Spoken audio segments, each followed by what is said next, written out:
All right, here we are again.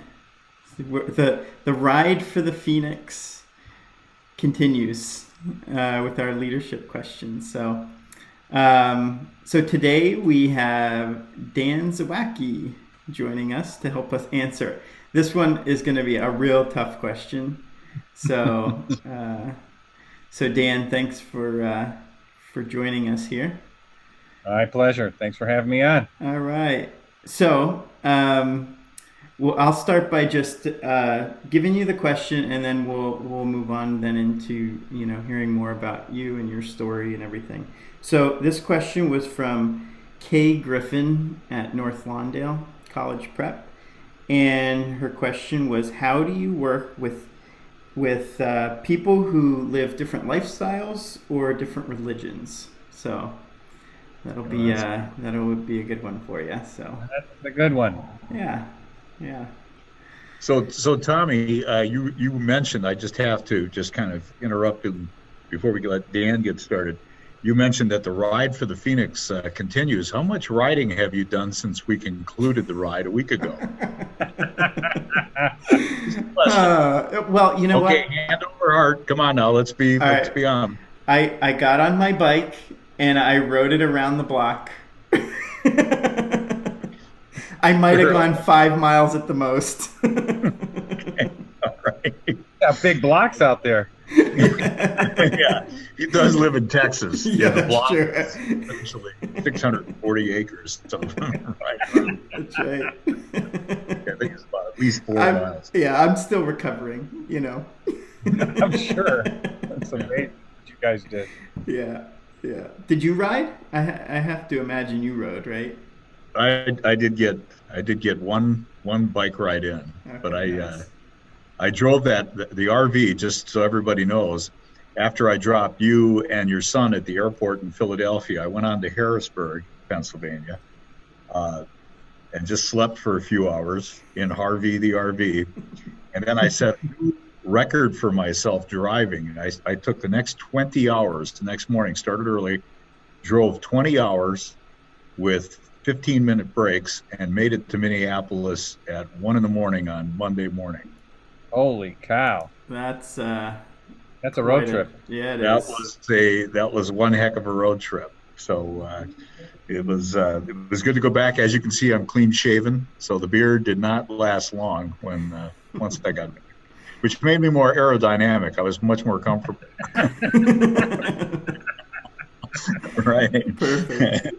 So, That's and in the funny. meantime, it's been great to have the support from all the people who have been following us, because the donations continue to come in for North Lawndale College Prep. So Yeah, it's been great. That's great. So Dan, you're here to help us today keep the momentum going. I'm ready. All right, you're ready. So just to get started, just give us a little bit of your background. I know you got a really, really interesting background. So tell us a little bit about the Dan Zawacki story from. Jeez, well, I grew up in Arlington Heights, suburb around here in Chicago. I became an entrepreneur when I was 24. I started a company called Lobstergram, 1-800-LIVE-LOB, because there was no internet back then. It was the olden days before Al Gore. And The inventor of the internet, by the way. yes, and it was one of those things where I call myself an accidental entrepreneur, because I just needed great gifts for my clients. I had a real job, Honeywell, up there in Minneapolis. They hired me in Peoria, and I needed great gifts. And I just thought, wow, what would be cooler than to give live lobsters as gifts to people? And so I tried to find someone that would do it, and they all said that's stupid. So out of necessity, I did it. And I was in Peoria at the time, I had a bunch of lobsters in the trunk of my company car, and I just opened up my trunk, put 2 lobsters in literally a jewel bag with a stick of butter and a lemon in it. And this is the worst packaging ever, but nonetheless, I wasn't doing it to start a company, and I just drove around all between Peoria and Champaign and Jacksonville, and just was, gave lobsters, and people loved it. And one guy's like, "Hey, Dan, you're going to start this lobster company, because if not, my wife wants to." And of course I said, "Well, I'm working on a business plan right now." And which no one in my family was an entrepreneur, nothing. But so that night I sat in my little studio in Peoria and wrote a to-do list. And, after writing 18 things down and what I had to do, I had a company. So I started with $1,000 and literally built it into a $15 million company. And not only did we start a company, but we started an industry, because nobody had shipped lobsters and seafood around. There was Omaha Steaks and Harry and David, and that was it. So I was one of the pioneers in there. So I'm pretty proud of that. And in between those 30 years, there's a lot of crazy stories in there, but that's like a 2-hour story. Okay, but give us one, because I've heard some of these stories, and give us the best of the Dan stories. Give us your best. Oh man, if I had to pick one, okay, here it is. In the very beginning, when I was trying to start Lobstergram, okay, no, I had no idea how to ship a lobster. I had no idea. I just liked to eat them. That was it. So I met this guy who had a call center. And because obviously, I was trying to stay at Honeywell and do this on the side. And so I needed someone to answer the phone calls, 1-800-LIVE-LOB.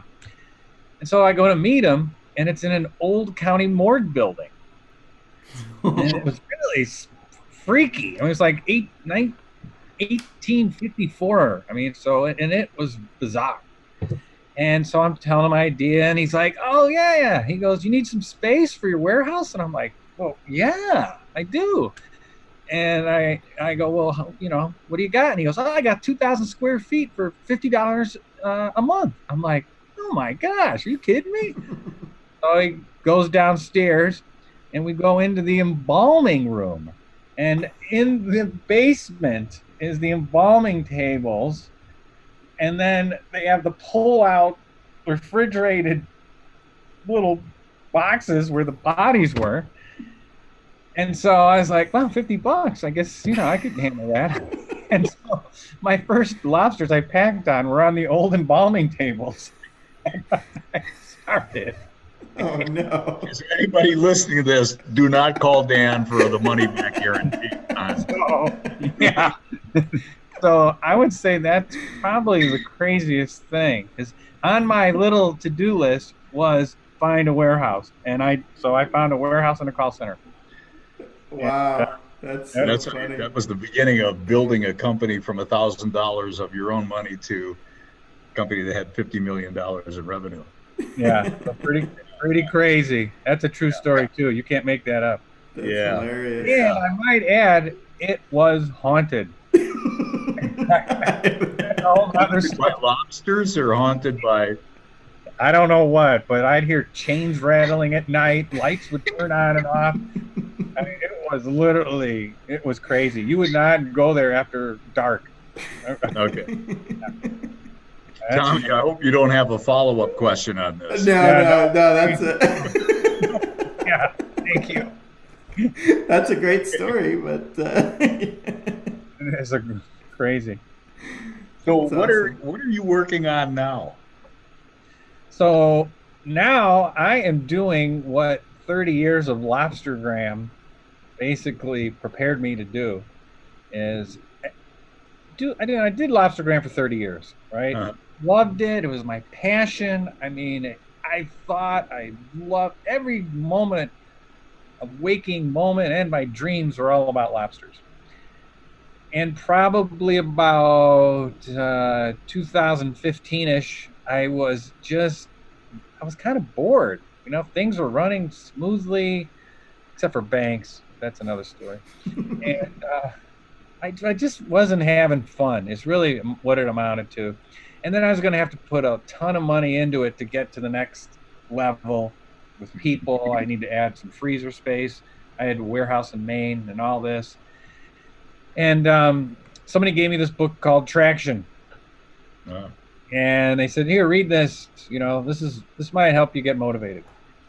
And so, like everyone who gets a book, I put it on my shelf for 6 months, and then I read it. And I was like, holy crap, there's actually a system to run your company? And so I read the book again because I was like, no, it can't be that way. And so literally, when I sold my company in 2017, I knew exactly what I was going to do. And that's what I'm doing now, is be a professional traction, implementer, entrepreneur operating system implementer. And I am so grateful and lucky that I have found my second passion in life, because most don't even find their first. Mm-hmm. Yeah, that's for sure. That's great. Yeah. So it's cool. I love it. I'm made to do this. Is what I'm genetically engineered to. I think between lobsters and EOS, there's some correlation. I don't know what it is, but something. That's awesome. Yeah. So in addition to these stories, these are great. Thanks for sharing them. Tell us a little bit about your educational experience. I mean, as you know, the mission at North Lawndale College is to, not only have kids graduate high school, but also go on and not only go on to college, but get a degree. Mm-hmm. So we all have educational experiences in life. Tell us a little bit about yours. So my educational experience was, I wasn't a really great student in high school. I really didn't apply myself. I don't know, just the way I was. So when I started applying myself, it was kind of a little late. It was time to go to college. And I didn't have a very good AC. I had a 19 on my ACT. So there wasn't a whole lot of choices. I did try U of I, and I think they laughed and threw it away. So I ended up going to Western, which was a great experience. And I ended up getting a degree in marketing and finance and a minor in logistics. Oh. And for all you kids out there, logistics is how you get the product from point A to point B. And so that's pretty much my degree. My education is the 30 years of running a company that you cannot prepare yourself for unless you've done it. Yeah. And as I tell people, I said, I've been there with all the great stuff, the good stuff, the bad stuff, and then the stuff you don't want to even tell anybody because you're so embarrassed that you actually spent that much money on something so stupid. Right. Wait a minute. You weren't embarrassed to tell the morgue story, though. No, that's not so bad. We weren't going to ask follow-up questions, Rene. Yeah. Story. All right. So Tommy, what is the follow-up question that you would have then? Okay. We don't want to know about the morgue. We've got enough detail on that. Yeah. That's a crazy story. So yeah, definitely going back to your, like you said, your education really came through just running a business and growing it and everything. What would you say would be the most valuable lesson that you've learned during that time? Well, that's pretty easy for me. And that is, don't give up. Mm-hmm. And I think that is one of the things that I have seen. I mean, I've been, an entrepreneur for so many years, and, most of my friends are entrepreneurs or would be or want to be entrepreneurs, And one of the things that I've noticed is that a lot of them will give up too soon. So if they just went another, maybe a day, maybe a week, maybe a month, who knows, they would make it, right? Mm-hmm. I'm talking about startups. Mm-hmm. And I mean, you need a good plan too. You need a lot of luck. I mean, that's really it. But that's the thing that just don't give up. And I think that true entrepreneurs, they have that vision, right? They can get from, A to B, but it's never linear. They go Mm-hmm. this way and then they go, oh shit, that ain't gonna work. And they go back this way. And then they go this way, and then they're almost there, and then they go, oh darn, I gotta do it again. And then finally they make it. Yeah. Yeah. And that's just kind of the way I view a lot of things out there. Just got to Yeah. do it. Sure. Yeah. Oh, that's great. Good. So who would you say has had the biggest influence on your life then? Well, I'd say it's two people, and one would be my wife, Kathy, and she actually believed in me when I came up with this crazy idea to ship lobsters. She was the photographer, and I actually talked her into, shooting the first brochure. And she asked, how much am I going to pay her? And I said, do you like lobsters? And she was foolish enough to say yes. And so we did it. And, she's always been I'm an optimist. I'm a visionary, right? And so I need somebody to just sometimes rein me in and go, you think that's really a good idea? And, she's always been that person. And, she's much less risk aversive than I am. So that helps. And I remember when I had the company, it was about, maybe 3 years, someone offered me $100,000 for the company. Wow. Right? And I'd put $1,000 into the thing. And I'm thinking, oh man, that's a pretty good investment. And she's like, no, why would you want to do that? It's a great idea. And, she was right. So my other would be my dad. My dad and my mom has always supported me. When I actually got fired from my job at Honeywell. So that's another story, but I was forced to kind of be a lobster man. And my parents were, there's a lot of them. And my parents were, when I called them up and told them that, hey, I just got fired, I'm in Peoria. My mom's like, oh, that's okay. You could live in your old bedroom and, we'll have your dad park his car in the street. You can use that as your new warehouse. And, my dad's like, yeah, come on back.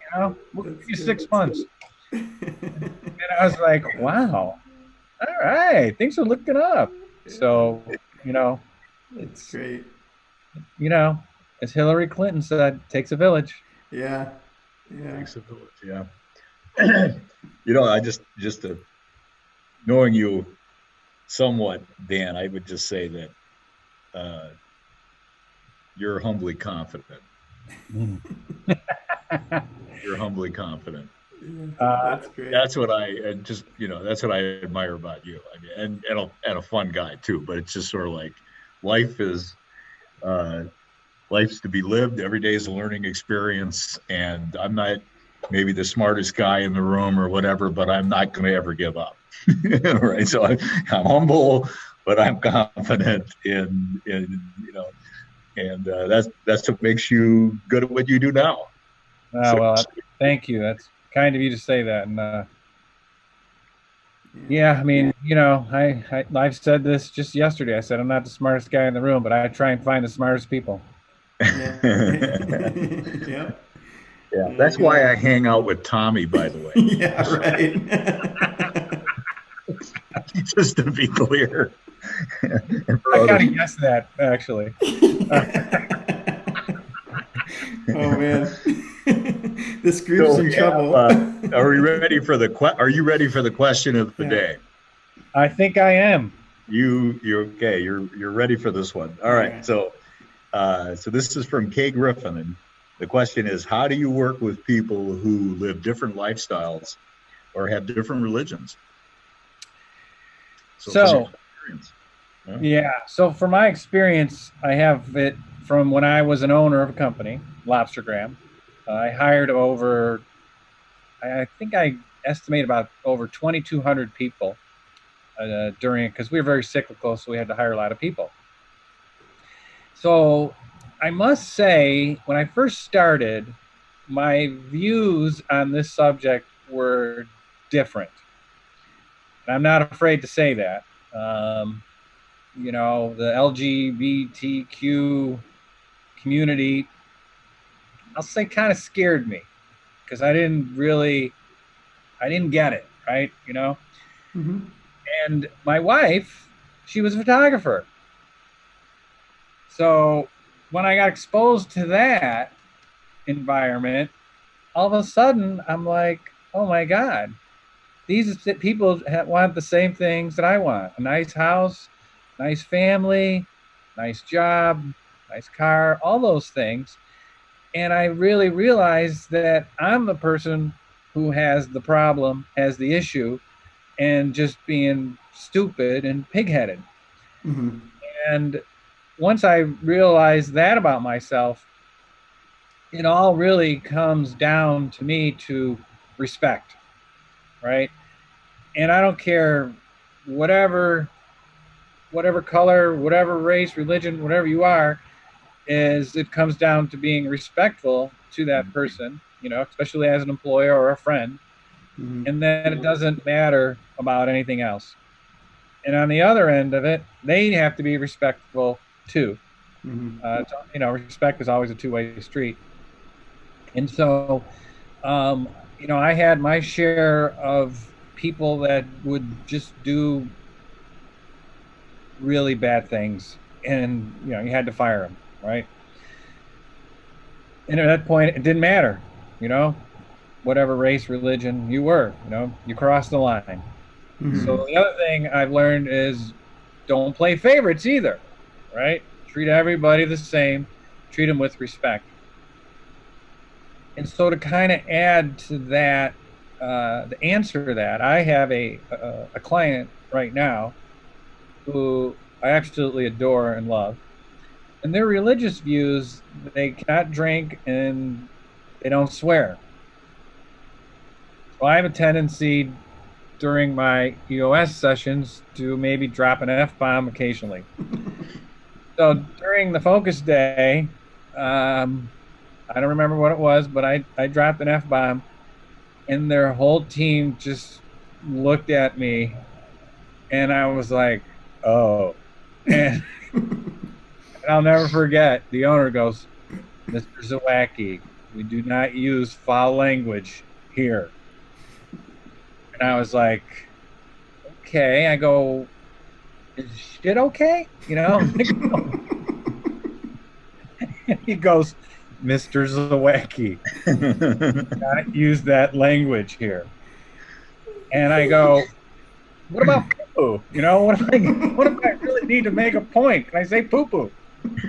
He goes, okay. And so you know, they've been a client for like almost a year, and I'm respectful of that. I mean, Yeah. that's the way it is, and I have no problems with that. Yeah. They also, you know, they don't drink alcohol, so Mm-hmm. whenever we go to lunch or any dinner or whatever, um, that's it. You know, no beer, no wine. They always remind me too. They send the email. Remember, Mr. Zawacki, no alcohol. No. Like, okay, I get it. All right. So I guess good. to sum it up, it's just, you know, treat people the way you would want to be treated.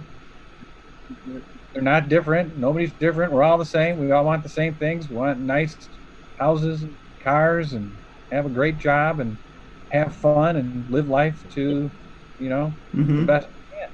Yeah, absolutely. The other thing I heard you say was it's important to have a few rules and to be real clear on what those are and treat everybody consistently.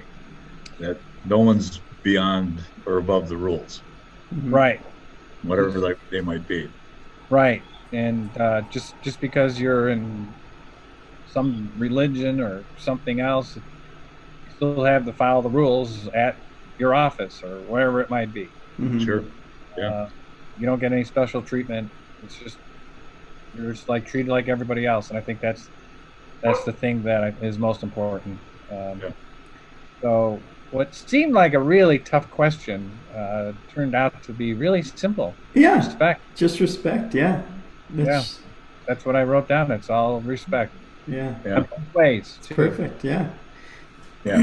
Which incidentally just happens to be one of the 4 core values of the students at North Lawndale College Prep. Mm-hmm. Well, that is great. Yeah. There you go. Yeah. Just coincidental. So it's That's interesting. they're a great value to live by. Yes, it certainly is. Yeah. So Tommy, what do you have to add, if anything, to what Dan has Well, shared? it's interesting. I mean, I like you, I owned a business, and there's all types of people that you hire, and like you said, I think it really is as simple as just having respect for everybody. It doesn't. You don't have to understand what their lifestyle or religion is. You don't have to, I don't know. It's not like you have to create special circumstances or anything. It's just, they have, they do what they do, and you do what you do, and there's that mutual respect, like you said, and that goes a long way, Yeah. So, I think the only other thing I would add is a little empathy goes a long way. mhm. And I think that's when I was in my youth, my high school, I just, I didn't have that, Mhm. I was a stupid kid, right? You're focused and you don't, I grew up in Arlington Heights. It was pretty non-diverse, to say the least. Yeah. Yeah. Sure. So, I think, I realized myself, I have issues. I got to change. Yeah. Yeah. Sure. Yeah. I would say that the more you try to understand the other person, no matter where you are in the world, right? Mhm. If you make that the priority to really try to understand, you find out that you have more in common than you thought. I think Yeah. at the end of the day, just like you said, we all want the same things, Mhm. right? But it's interesting too, is that, I've done a lot of travel with our family or around, the world. And, if you go to France, right, and you at least try and speak the language and not go in there as this pompous American, they respect you Mhm. that you're trying. Now, Sure. my French is horrible, but when I would pull out my little book or my little phone and try and, ask questions, and that people would really go, wow, and Yeah. again, all Yeah. that, I'm respecting their culture, and in turn they're respecting my horrible French. Right. That you're trying. Yeah. Yeah, at least Well, I'm this might be trying. a good time to conclude this before you speak any French in embarrassment. Parlez-vous. Oh, no. So Tommy, we're continuing to put links on these at the end of these little podcasts? Yeah. Yeah. So Yeah. I will add the donate button so it'll be the North Lawndale College Prep donate button on Facebook, and also we have, I think they're still active. I'll check it out before I post it, but it'll be Everyday Hero. We also have a donation link to Everyday Hero, but just in case, I'll also add the Facebook donate link that ties back to North Lawndale College Prep. So that's great. And if you ever need a speaker for a high school down there, I'm be happy to Absolutely. Good. Yeah, we'll definitely make sure that we connect you then with Sue Ellen, because they're always looking for volunteers and mentors and speakers, and so that'll be great. Yeah, I'd be happy to do it. It's good karma. Yeah, absolutely. It really is. Yeah. So Tommy, who's our? We're going to be doing another one of these broadcasts soon. Who's our next guest going to be? Wow. So our next guest is going to be I think it's Cass Findley. She is from the Dallas area here, but originally from St. Vincent, I believe it is. So she has a good story, and we'll get her, have a good conversation with her as well. But so we're going to continue on with our leadership questions, and yeah, thanks a lot, Dan, for helping us with this one. My pleasure. Make sure you give her a really hard one too. Yeah, I'll do that. Thanks, Dan. All right. Yeah, it's been great. All right. See y'all. Right. Thanks a lot. See you, Dan. Well.